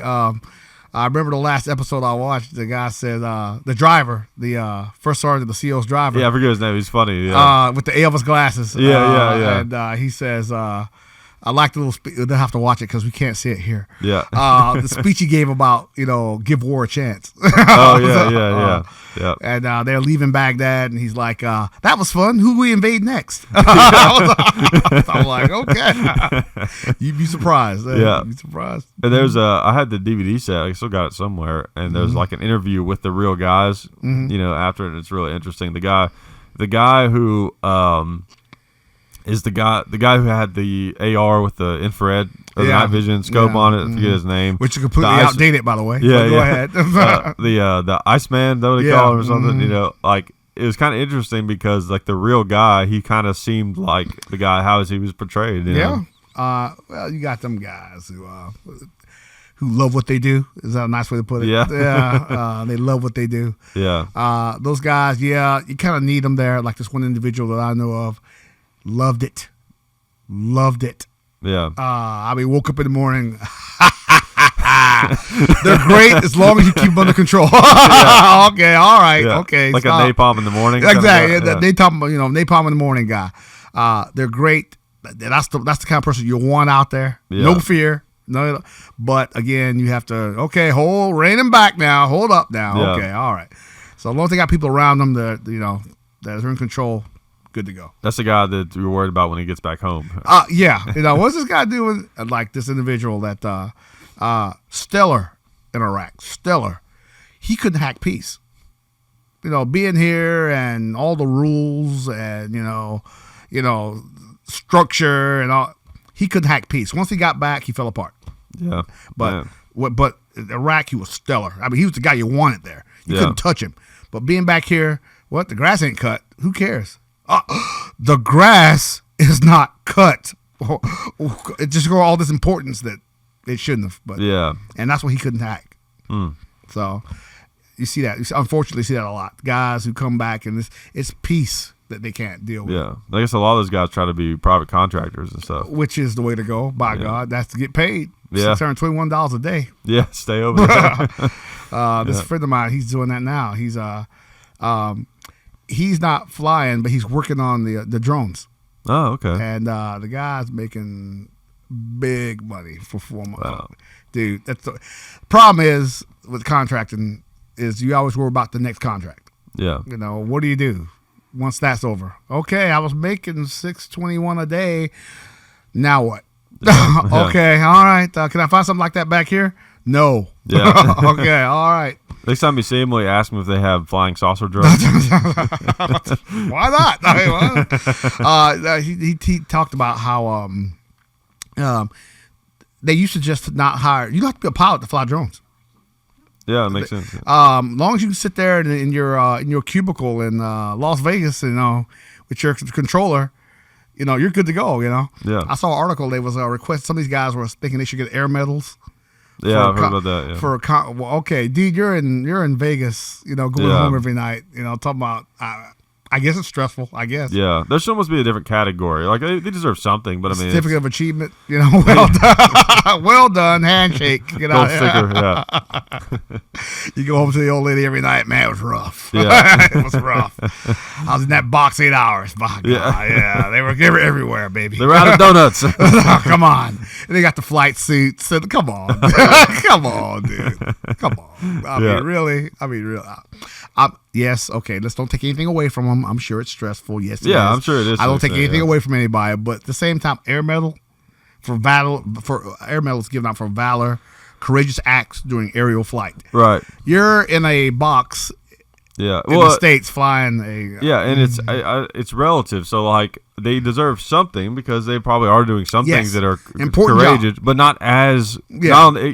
Like it would just be wrong to give them the same medal that a guy got that did that for real, like in the analog world. My boss in Germany was a Huey guy, crew chief, in 1967. This guy was shot down twice in the same day. Wow. He flew into the LZ. The plane got knocked down. The aircraft got knocked down. He boarded another aircraft, flew back to the base, got on another helicopter, flew over the wreckage of the first aircraft, and was shot down again. Jeez. And wounded. That guy deserves air medal. In fact, he had 28 of them. Wow. So yeah, as compared to I'm in my cubicle, air conditioned, coffee. They should have to. That guy's still around. They should have to explain to him why they deserve it. If they can convince him, then they deserve one. How's that? That's right. Yeah, exactly. Tell that guy how. Yeah, man, it was rough in Vegas. Yeah, I was looking at that screen. Okay, I gotta stop. Come on, it's a very important job. Yes, it is. Yeah, it is. Yeah. All right. Are there any other questions? We'll take a couple more questions before we wrap it up here. Yeah, you maybe like 5 or 10 minutes ago, you had a lot of people talking about when are you going to teach Davey to shoot? They were talking about like when they are teaching their kids. It seems to range from like 8 to 10. One person mentioned his 3-year-old might be interested in it. Well, I learned when I was an older 3-year-old. My God. That stood out to me because of that. Sorry. Yeah. That's about when I learned to shoot. The end of being 3 and 4 or 5. My God. What did you learn? Let's see. First time I fired a weapon, I was like, what? About 8. Yeah. It's like the guy here's his rifle, bolt action. Here you go. See that? In fact, the guy put a matchbox 30 yards away. There you go. I was like, no. What I did first, I went and got the big 2-liter jug, put that out there at 30 yards. He went, nah, you ain't gonna learn to shoot doing that. Takes a matchbox, puts it on the target 30 yards away. Says, that's how you shoot. Okay. Okay. Did you mean like a little matchbox? Like a matchbox. And on a fence post 30 yards away. He says, if you hit that, that's how you learn how to shoot. Which he had a point, but hey, dude, I'm 8. Yeah, really. Dude, I'm 8, dude. Come on. Yeah. Huh. Any other ones? Yeah, one person is wanting to know if you guys have shot up. I'm gonna butcher this, so I apologize. Pardini. Did I say that right? That's like that's some kind of older gun. I'm not that familiar with. I've heard about it, but I'm not. Yeah, I don't know much about it. Okay. There's one other person who's asking a lot of comedy questions. Like they want to know who your favorite comedians are, if you guys like Seinfeld. Oh, that'd be a lot to get into. Would it? Well, you could say, who do you listen to? Let's see. What's his name? That guy. Yeah. What's his name? He was Gervais, the British guy. Oh, Ricky Gervais. He's good. Yeah, he's funny. Good. Yeah, and, also, I saw this one guy that nobody likes him apparently. Mancia. Carlos Mencia, yeah. I thought he'd been taking flack for stealing jokes. Yeah. That's why he's funny. He's stealing his stuff. Okay. Yeah. That guy's funny. Also, what's her name? Silverman. Sarah Silverman. You have to there's a certain kind of attitude to like her. Yeah. She's got a certain kind of humor. She has a funny thing about Jewish people driving German cars. That's right.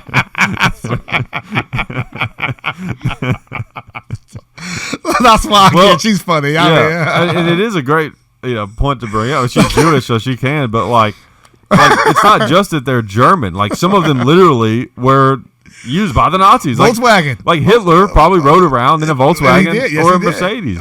He did. Yeah. So it's a little. I was heard along those same lines. I heard this Jewish comedian talked about how Jews don't like trains. He says the same way that black people don't like boats. Oh man. Well, and there's even I just drew a blank on the name of it. What's the fashion designer that made the uniforms for the Nazis? Louis Vuitton?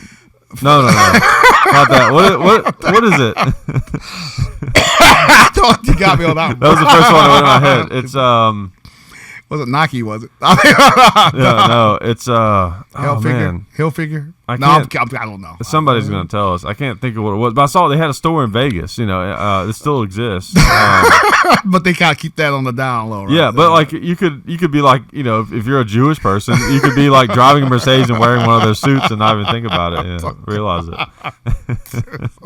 It's weird. I was a little bit. Yes, Hugo Boss. That's it, Hugo Boss. Yeah, that's a little bit ironic. Yeah, it's weird that stuff that's so closely associated with the Nazis still exists. But Well, they were stylish. Now, that's all. Okay, before you get bad comments, that's all. That's all. I want these bad comments. Oh man! All right, do we have any others? anything non-Nazi related? Yeah. You guys got some good questions. Okay. I appreciate these since I used to be a teacher. What are your guys' 2017 goals? It's like an essay question. Get in shape. That's a good Part of that 360 defense thing. You don't be the out of shape guy with a gun. You know. Yeah. I would fight and shoot, but I'm too tired. Well, if you're out of shape, you definitely got to have a gun. That's right. That's right. So I'm gonna try to be the in shape guy that carries a weapon. Yeah, I'm the same way. I gotta get back in shape. I used to be an athlete, and then and when you spent so much time in my life getting in shape and getting conditioning and all that kind of stuff, and then it's like when you don't have to do it anymore, you're just like, oh yes, exactly. And seeing my protective karate fat that I got around my gut right now, I'm like, dude, come on. It's just healthy. It's better off for you in the long run. Yeah. I think I make the same promise everybody makes to themselves at the beginning of the year. Oh, I'm going to get in shape and it's like 3 days later, well, that cheeseburger was pretty good. Yeah. Another thing that's helped me, like, of course, this being said, I slipped up, at one point. But one of the things that helped me get, like, in the habit of working out at one point, like a couple of years ago, I was doing good with it. Like, I think it's more important that you stick to the schedule than it does than the amount. Does that make sense? Exactly. So like if you tell yourself I'm going to do some type of exercise every day, then you've got to do it. Don't take no for an answer. Yeah. Don't let yourself talk yourself out of it or anything. Yeah. If you're not feeling good that day, just don't do as much. Yeah, something. Yeah, just take it easy that day. Don't feel good, but at least do something. Also, little health moves like I cut out salt. 2 years ago. Good, yeah. Great, thank you. It's been 2 years. That helps. Also, drink water. By God, little stuff. Drink water. Yeah, water's good. You think that wouldn't be hard? Yeah, water is good. You die without it. But little things like that people just don't think about. How much water people walk around dehydrated. It can save you literally. Yeah. Yep. Mm-hmm. Any other ones? We'll take like a couple more. Yeah, I got one for Derrick. It says, what was your most memorable moment when you were serving, like where you learned something specifically or something happened where you didn't expect it? Memorable moment. Well, let's pick one. Memorable moment. Okay. I already told that story. Getting the chow in Somalia. Coming back from the tell it again. Ranger compound. Okay. Second most memorable moment. Yeah. Second. Okay. No, go for it. I think it's been a while since you told it. It's been a while. Okay, we're sitting on the forward Army refuel point. Watch the acronyms. Yeah. And we're not supposed to stay out there all night, so somebody's got to go back. This is the people we were assigned to are fully engaged. This is Somalia. Somalia engaged in combat in the city during October. 93. Okay. 93. So we're out there, right? And the call comes back about. Now, is this pre or post the Black Hawk Down situation? This is the day of. Okay. And somebody says. Like the before, the night before, or the night after? Like it's already. That night after. So it's like ongoing. Yeah, exactly. Okay. That night. And somebody says, hey, we're going to have to stay out here. We ain't got no food, no water. So I gotta go back. Somebody gotta go back. I'm 25. Come on. Yeah. I'm like somebody's gotta go back. And then sure enough, I'm sitting there. We need a volunteer to go back. And then every war movie I ever saw was going through my mind. Right. I thought, I'll go. And then the guy in charge says, okay, go. Because he knew if I had that much longer to think about it, I would have said, hey, what am I doing? Did you tie like a bandana around your forehead? No, I put the helmet on. I put my chin strap, put the vest on, closed it up, which I never did. Yeah. Had 2 guns and a rifle across my back. I'm living every movie I ever seen. Yeah. I take off down that road, no lights on the Humvee, right? I'm thinking, if I got my lights on, they'll see me. Right. So I go down there. I get back to the compound. I fishtail inside. I jump out of the vehicle. The vehicle keeps rolling. I throw boxes of MREs on the back, bottles of water. Take off back out the front gate, fishtailing. I get halfway back, and then there's a little village, and then there's these lights start flashing. I see out the corner of my right eye, these lights start flashing. Yes, they're barrel flashes, and then these 7.62 rounds hit the side of the vehicle. Oh man, was it now? It was just a regular Humvee, right? Not yeah. armored? Well, it had something on the side. Yeah. It wasn't like armor plate. Right. Yeah. But I thought until at that moment, I thought my image that I had of myself was I'll stop and I'll get out and I'll engage the enemy with my M16A2. No, no.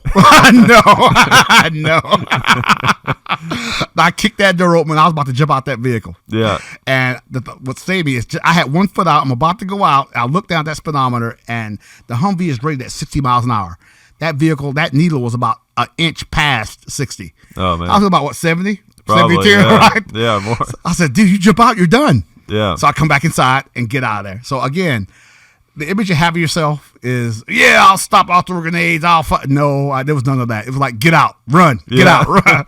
Yeah. I get back to the position, and I run up to the guy in charge. I says, I'm hysterical. I'm like, the guy, they just tried to kill me. They just tried to kill me. And he looks at me with a calm voice and says, Well, yes, it's a war. And I go, yeah, you're right. And I was fine. I was fine. Man. So the image we have of ourselves can be different than what actually is. So you got to be aware of that. Try to keep yourself grounded. Yeah. That's a cool story. And then you got to be like, see those bullet holes in that? That's what I was like. So I've been talking crap for years about that. But again, it's very important that you stay grounded. Did they go through the door? Or did No. They They penetrate. I wouldn't be here now if it had. Yeah. Oh my God. Oh man. Oh my God. So no, you're not John Wick. He wasn't even around then. Yeah. But it's very important that you stay level-headed. He was like a baby or something. Yeah, that's right. He was my age. He was, Keanu Reeves was my age back then. Yeah. Oh, yeah. In fact, I just turned 25. Yeah. Oh man, where'd the years go? Well, where my rocking chair at? My God, back in the last century. Yeah. All right, let's do one more question. Pete, that's a good one. Oh man, okay. That's a lot of pressure. Well, this one jumped out at me, and it was recent, so I'll ask it. Okay. One person has noticed you guys mentioned Star Wars a lot, so they want to know what you guys think of Rogue One. Good backstory. Yeah, I love it. I like the way they did. They just tailed right into. It was really cool. Episode 4. I was like, dude, did all this happen like the week before episode 4? I mean, sort of. I guess. I mean. Yeah. Oh, good Vader intro. Oh, dude. Oh man, yeah. What's cool? It thickens up the plot. Yeah. Kind of. Adds a lot more depth to it and everything. Shows you a new side of Vader, especially at the end of the movie when just destroys everyone. I mean, great. Great tie-in. I mean, great. And they're gonna be cranking out one of these every year now. Yeah. Oh. Yeah. Episode 8. We only have to wait about 10 months. What's that gonna cover? I mean, what? Episode 8. It's just like the next. Well, whatever. Episode 4. They're leaving to go to Tatooine. And the Star Destroyer is chasing them. So there's gonna be something between that. No, I don't think so. I mean, 8 would be. You've seen The Force Awakens. 8 would be just the next movie after that. I think what Han Solo getting his own backstory, right? Yeah, I've heard that. Yeah. Okay. That'll be interesting. I hope that's well done. Oh, who's gonna play him? I don't. Yeah, I don't know. I guess they'll just find someone that looks similar. And I think there's another story about how did C-3PO get the red arm. Oh, that's right. That'll probably be explained. Another movie there. That's right. Yeah. Another movie. Yeah, which honestly I'm fine with that. I like Star Wars. They seem to be doing a good job. With it, I can't. This is good stuff. It's good storytelling. And and I think one problem people had with Rogue One is that the hero died in the end. Oh yeah, but you kind of had to expect that, I think. Okay, well yeah, because what's her name? The lady that was giving the briefing when they was getting ready to attack the Death Star said, "What people died? Many brethren died. Brethren died getting this to us." Yeah. So I guess that explains that. They were the brethren. Who was it? Sorry, I lost my train of thought. But it was good, and as long as they keep making them like that, no problem here. Yeah. And I think their goal too is, because there's still been critics of them. Of course. I think their goal is to make just good, solid Star Wars movies. Yeah. You know what I mean? They're not like just earth-shattering, like amazing, like oh my god, I can't believe. Yeah, not like the prequels. Yeah, right. Exactly. Exactly. I think it's smart of them to not take too many risks. I think that's smart. Maybe once they've cranked out a few and they're all and they're really good, maybe on another one they'll take a risk or two. And do I something love the different. CGI now that it's a lot better. Yeah. What's her name? Princess Leia. What's her name? Carrie Fisher. Carrie Fisher. Yeah. Now she's gone. I don't know what they're gonna do now. Yeah. Well, they shot all of her scenes in episode 8 already. Okay. So she's gonna be in that movie. Okay. But episode 9, the last one of the new trilogy. I don't know. I mean, I love the CGI at the very end when they showed the young Carrie Fisher. It was good. I thought, dude, excellent job. It was good. I don't know if it was. It seems like I heard that they used a stand-in. They found someone that looked like her. They got her face right from 1977. Yeah. Oh yeah, and then they used a combination of CGI and actual footage or something. Motion capture, all that. Yeah. And also, what's his name? The Death Star commander. I should know this. Come on, Maul. Oh yeah, he was totally CGI. Tarkin. Yeah, Tarkin. Yeah. I thought, how'd they bring him back? Did they raise him from the dead? I know. That was impressive. I was like, he's talking. Yeah, it really was. Because CGI was the big thing that everyone complained about with the prequels. Yeah. But they didn't shy away from it, and they just did it good. They just did a good job with it, and they used practical effects in places that make sense. Like with the ships, and there were scenes with the ships and everything that you can tell were like actual real effects. And what was the other C-3PO, the Imperial robot that got knocked off in the end? That guy with the attitude. Yeah, he was a cool character. Yeah. So yeah, it was a good movie. I enjoyed it. Yeah, and it was kind of gritty, and like they had some cool like combat kind of scenes in it and stuff. And the walkers, So again, as long as they keep them up like that, no problem. Like when's the new Avatar coming out? I don't know, but I think it's going to be really good. And what they did was they filmed. There's going to be 3 more Avatar movies. And 3? 3, and they filmed them all at the same time. Okay. Risky. Peter Jackson, yeah. Like I could, we have to get off the radio here, but I'll I'll give my opinion on that. It's I could see both ways. So the thinking was that the movies were going to be successful enough that it would have been hard to get the actors back, or the amount of time it would have taken to do all those movies. It would have had a hard time getting all the people back or whatever, and they didn't want to like screw that up. Like Lord of the Rings, yeah. Yeah, so they were like, all right, this was a very successful movie. I think it even ranked it to one of the most successful movies of all time. And they wanted to make sure that they were going to have that whole lineup for all the movies, so they filmed them all at the same time. But the risk, though, is that was a long time ago. That was almost, we're coming up on like 10 years ago that they came out with that. It's been 10 years. It was like, what, 2009, wasn't it? I mean, it's been like 8, yeah. Yeah, it was a long time ago. So people have kind of forgotten about Avatar to a certain extent. They'll show it left and right for a couple of TV to refresh you. Yeah. Right. So it puts a lot of burden on it because they've filmed all these movies, and if people don't care about Avatar anymore, they're kind of screwed. But I think they're going to be good, though. Yeah, they have to be kind of. Yeah, and also, them waiting this long means that think how good their first one was effects wise. Think about the technology they have now. True, I was thinking too economically. You know what? Like you said, get these actors back. If they wait between movies, it's going to cost more to get the actors back each time. Yeah. Let's pay them lump sum right now, get them knocked out. Right, and that's probably why we haven't seen, what's his name? He was in Hacksaw Ridge. Sam. Sam Kinison? No. Sam. I've been good. Yeah. Sam Worthington, right? Worthington. He was Australian. Yeah, Australian. Yeah. It sounds like such a British. Sam Worthington. What's her name? Soldana?